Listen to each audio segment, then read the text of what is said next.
नमस्कार मित्रांनो, पुन्हा एकदा ब्लॉगमध्ये स्वागत आहे आपल्या. सकाळपासून पाऊस चालू होता, पण शेवटी ऊन पडलेलं आहे. बघू शकता एकदम साफ सुथरं असं वातावरण झालेलं आहे. एकदम भारी असं वातावरण झालं आहे. आता मला जायचं आहे दूध आणायला. आपण जाऊ दूध आणायला. सो आजच्या ब्लॉगमध्ये काहीतरी इंटरेस्टिंग होणार आहे. तो ब्लॉग तुम्ही पूर्ण बघा.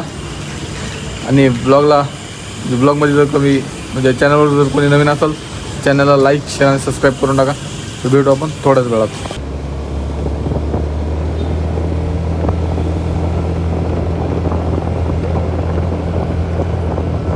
बघू शकता फायनली आपण आलो दुधाच्या गाडीवरती. दुधाच्या गाडीकडे रूमकडे एक असतं आणि मी इकडं सगळं सामान लावलेलं आहे. आता कडे फक्त वर ठेवायची, विषय संपला. तर मित्रांनो, तुम्ही योगेश दादाच्या एका मुलाला बघितलं तर हे योगेश दादाचे दुसरे पुत्र आहेत. बघा कसली बॉडी बिडी कसली बनवली बघा. तो बारीक आहे आणि हा मोठा आहे आणि हा त्याचा भाऊ आहे आणि हा पण त्याचाच भाऊ आहे. चला मित्रांचं नाव काय? त्याचं नाव काय? अथर्व. हा अथर्व. आणि हा आमचा पण नाव येतं रजत. तुमचे ब्लॉग दररोज बघतो. एक नंबर ब्लॉग बनवता तुम्ही. धन्यवाद सर. असंच बघत जावा. थँक्यू. असंच बघत जा रजत. तू बघतो का नाही रे? नक्की बघतच असतो. अरे भाऊ बस आपले ब्लॉग बघतात. तर मित्रांनो, आजच्या ब्लॉगमध्ये काही एवढं काही झालेलं नाही, कारण दाखवायसाठी काही नव्हतं माझ्याकडं.